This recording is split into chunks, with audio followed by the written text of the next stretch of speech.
Hello, welcome to the Africa Briefing podcast, where we discuss everything African.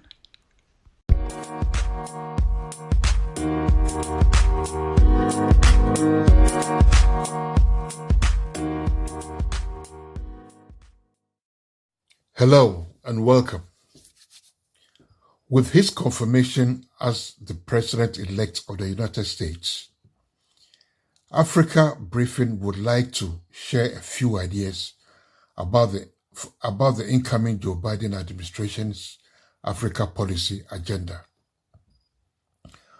For the past 4 years, U.S. strategy on Africa has centered on competing against China, the continent's biggest trading partner. Talks from aid to trade revolved around encouraging the continent to turn away from Beijing and prevent China from taking greater stakes in Africa's technology, energy, and infrastructure. But to be effective in Africa, Biden will have to make some important changes in how his administration sees China and how it addresses the challenge. In our opinion, the U.S. approach to the Chinese in Africa until now has been an abject failure. And to be fair, this isn't just President Trump or Secretary of State Mike Pompeo's fault. The Obama administration's policies were equally ineffective. We at Africa Briefing make the following suggestions to help correct decades of misguided strategies. 1. President-elect Biden must take a page from Chinese President Xi Jinping's playbook. Xi Jinping will always carve out 5 minutes in his schedule for a photo op, a web conference, or a phone call with an African leader, and not just the bigwigs from the largest countries. In fact, just a few weeks ago, Xi Jinping called the president of Malawi just for a chat. Americans generally don't value that kind of personal relationship building the way the Chinese do. But Africans do too, and that's what's important here. Number 2, the U.S. should stop trying to compete with the Chinese.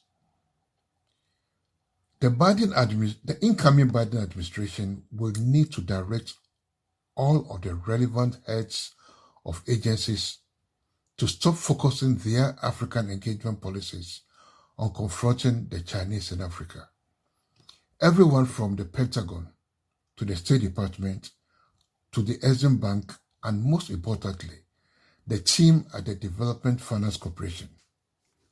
Instead, they need to get them to develop policies that amplify America's distinctive advantages over the Chinese. The U.S. will never be able to compete with the Chinese on financing large-scale infrastructure, subsidizing private industry, or even the whole-of-government approach that Beijing brings to its diplomacy in Africa. Instead, the U.S. should build on the following areas where it has an advantage over the Chinese. And these are: 1. Education.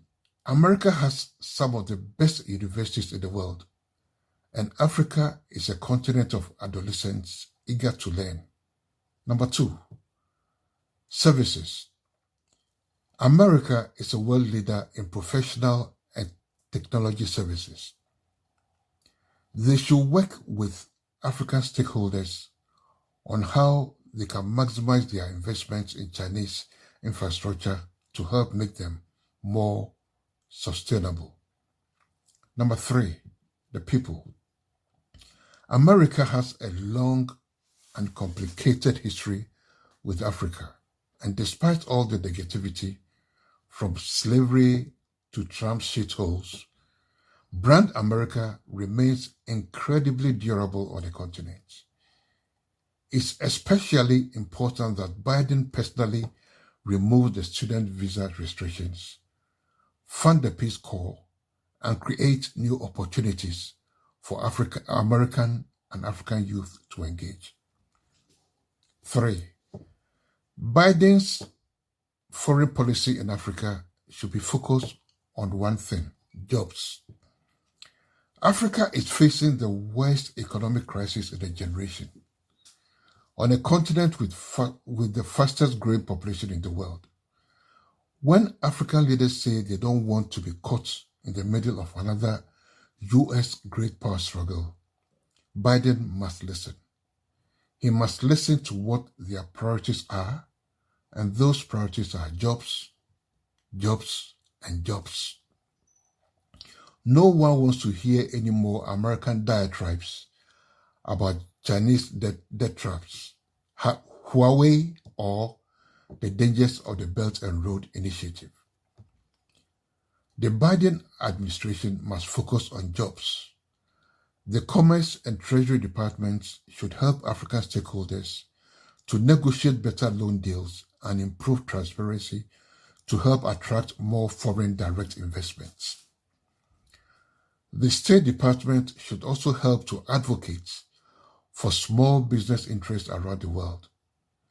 The Africa Growth and Opportunity Act, AGOA, also needs to be renewed and expanded by Biden's administration. Number 4, America should take the lead on the debt crisis.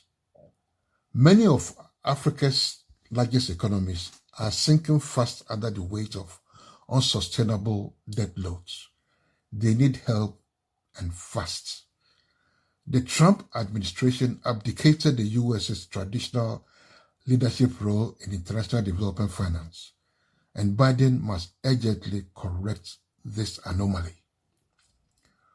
Number 1, work with the financial services industry and Congress to relax fiduciary requirements to give pension funds, asset managers,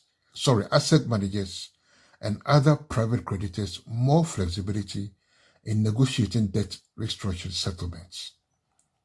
2, work with Paris Club lenders to set an example by publishing all African loan data, including terms and interest rates, in an easily accessible database, and then publicly challenge the Chinese government to do the same. Number 3, Biden should personally lead the effort to provide African finance ministers with the liquidity and debt relief, not suspension, but actual relief that they've been asking for over the past 7 months. Please make it happen. African leaders are not really asking for that much. And African leaders, on their part, must bring attention back to boosting African trade and investment.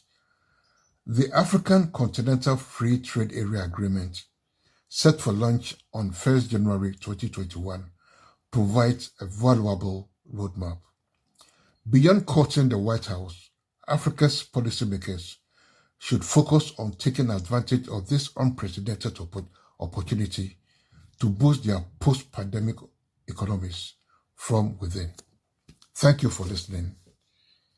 And for a credible source of news, views, analysis, and commentary on Africa, please visit www.africabriefing.org. Stay safe and keep hope alive.